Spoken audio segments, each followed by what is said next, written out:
नमस्कार, स्वागत है आपका एमजीपी डिजिटल इंडिया में। मैं हूं मीनू वर्मा। लोक आस्था का महापर्व छठ के 4 दिनों की पूजा में क्या क्या होता है ये तो आप जानते ही होंगे, लेकिन क्या आप जानते हैं कि छठ पूजा में पंडितों की भागीदारी या यूं कहें कि आवश्यकता ही नहीं होती है। आइए आज आपको बताते हैं छठ से जुड़ी कुछ ऐसी ही खास और रोचक बातें। छठ के दौरान सूर्य की पूजा की जाती है। सूर्य को प्रत्यक्ष देवता माना जाता है। कहते हैं मनुष्य और ईश्वर के बीच संवाद प्रत्यक्ष रूप में होता है। किसी मध्यस्थ की यहाँ आवश्यकता ही नहीं होती है। छठ के दौरान अर्घ देते हुए व्रती स्वयं मंत्रों का जाप करते हैं।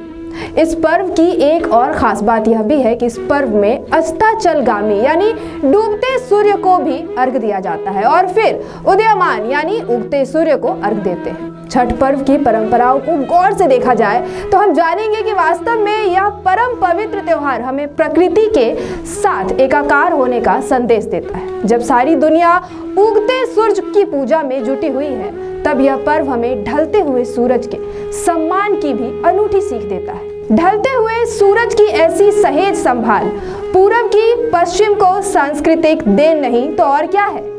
अगर छठ पर्व की पूरी तरह प्राकृतिक संरक्षण की पूजा माने तो कोई अतिशयोक्ति नहीं होगी।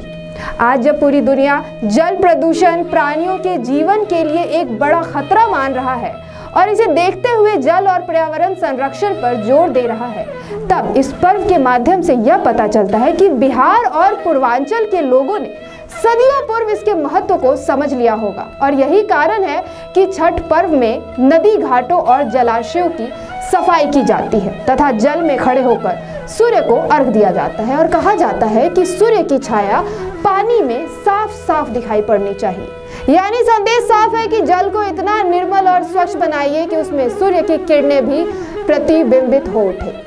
सूर्य को जल देने की बात करें तो इसके पीछे रंगों का विज्ञान छुपा हुआ है। बता दें कि इंसान के शरीर में रंगों का संतुलन बिगड़ने से भी कई बीमारियों के शिकार होने का खतरा बना रहता है। वैज्ञानिकों के नजरिए से देखें तो षष्ठी के दिन विशेष खगोलीय बदलाव होते हैं। तब सूर्य की पराबैंगनी किरणें यानी अल्ट्रावायलेट रेज असामान्य रूप से एकत्र होती है।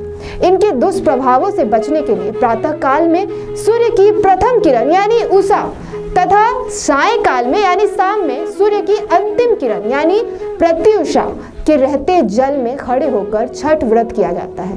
प्रिज्म के सिद्धांत के अनुसार सुबह सूर्य को जल चढ़ाते समय और शरीर पर पड़ने वाले प्रकाश से ये रंग संतुलित हो जाते हैं, जिससे रोग प्रतिरोध शक्ति बढ़ जाती है, त्वचा के रोग कम होते हैं और सूर्य की रोशनी से मिलने वाला विटामिन डी भी शरीर में पूरा मिलता है।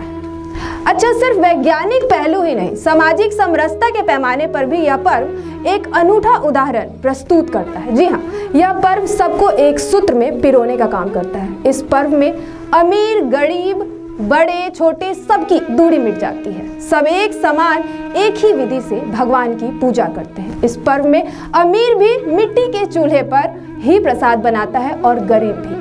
सब एक साथ नदी घाट पर एक जैसे दिखते हैं और बांस के बने सूप में ही अर्घ देते हैं। प्रसाद भी एक जैसा होता है, नदी भी एक और भगवान भास्कर भी सबके लिए एक जैसे होते हैं। बता दें कि छठ पूजा में जिन सूप डगरे में प्रसाद रखा जाता है, उन्हें बनाने वाले लोग समाज के वंचित वर्ग से आते हैं, लेकिन इस पर्व में उन्हीं के हाथों से बने बांस एवं पतली कमानी के हस्त निर्मित पात्रों को शुद्ध माना जाता है। यह समरसता का अनूठा उदाहरण नहीं है तो और क्या है। छठ पर्व के केंद्र में ही कृषि, मिट्टी और किसान साफ साफ नजर आते हैं। धरती से उपजी हुई हर फसल और हर फल सब्जी इसका प्रसाद है। मिट्टी से बने चूल्हे पर और मिट्टी के बर्तन में नहाए खाए खरना और पूजा का हर प्रसाद बनाया जाता है। बांस से बने सूप में पूजन सामग्री रखकर अर्घ दिया जाता है। बांस का बना सूप, दौरा, टोकरी, मौनी तथा मिट्टी से बना दीप, चौमुखा व पंचमुखी दिया और कंद मूल व फल जैसे ईख, सेब, केला, संतरा, नींबू, नारियल, अदरक, हल्दी, सुथनी, पानी फल, सिंघारा, चना, चावल यानी अक्षत, ठेकुआ इत्यादि छठ पूजा के सामग्री इस पर्व के बहाने हमें प्रकृति से जोड़कर रखती है। छठ पर्व की बात हो और इसके गीत की बात ना हो, ये तो मुमकिन ही नहीं है। गौर करें तो समझ आता है कि छठ के गीतों में भी स्वस्थ और शिक्षित समाज का संदेश भी छिपा है। छठ मैया के गीत से समाज को कई संदेश मिलते हैं जो विकसित समाज के लिए आवश्यक है। छठ मैया के गीत रुनकी झुनकी बेटी मांगीला, मांगीला पढ़त पंडित दामाद गीत सुशिक्षित समाज को संतुलित करते हुए समाज में बेटियों की महत्ता एवं शिक्षा पर बल देता है। रुनकी झुनकी बेटी मांगीले तो है सी, पढ़ला पंडित वा दामाद। छठ के गीत की बात हो तो सबसे पहले याद आने वाले गीत केलवा जे फरेला घवड़ से ओह पर सुगा मंडराए, हीरावा जे फरेला घवड़ से, और कांच ही बास के बहंगिया बहंगी लचकत जाए जैसे समाज से जुड़े हुए बोल वाले गीत शायद ही कहीं और सुनने को। तरफ से छठ महापर्व की हार्दिक शुभकामनाएं। देश और दुनिया की तमाम ऐसी ही खबरों से अपडेटेड रहने के लिए देखते रहिए MGB डिजिटल इंडिया। पसंद आया हो वीडियो तो लाइक करें, कमेंट करके अपनी राय जरूर दें, चैनल को सब्सक्राइब करना बिल्कुल ना भूलें और बेल आइकन जरूर दबाएं ताकि हम हर खबर आप तक जल्द से जल्द पहुंचा सकें। शुक्रिया।